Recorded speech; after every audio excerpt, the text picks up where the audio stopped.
Adam's heart thumped loudly against his ribcage as he hurried up the creaking staircase. The old house groaned with every step, like a living entity displeased with his presence.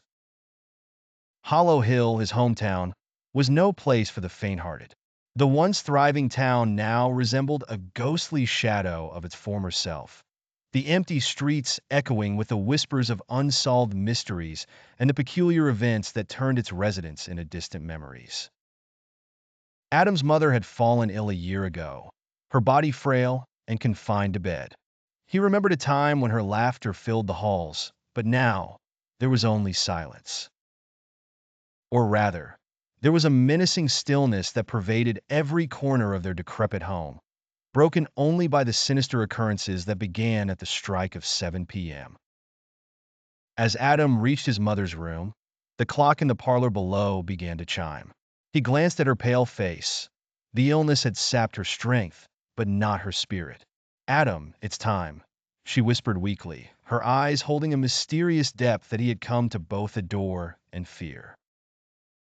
He lit the antique lamp by her bedside, its flickering flame casting eerie shadows on the peeling wallpaper.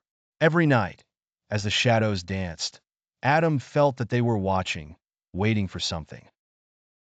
The initial occurrence this evening was the sound of footsteps, heavy and deliberate, echoing through the house.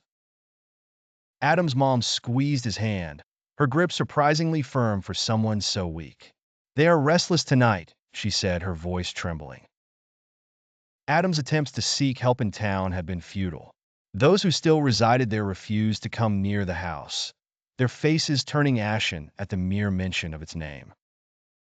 They knew, as did he, about the legends, the tales of the restless spirits bound within its walls. The next horror began with the rattling of the windows, as if invisible hands sought entry. The air grew colder, the lamp flickered violently, and Adam could see his breath misting in front of him.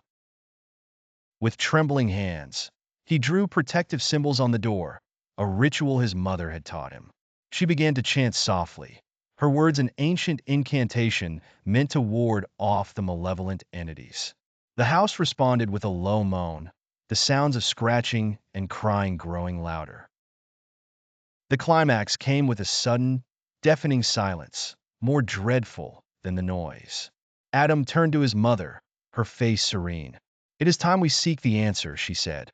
"The key to their unrest lies within our history."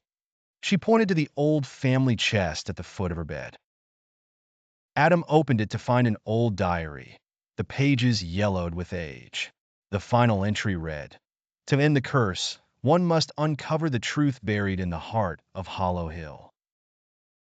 As Adam held the fragile book, the room darkened, and the terrifying events of the nightly hauntings seemed to draw closer, threatening to consume them both.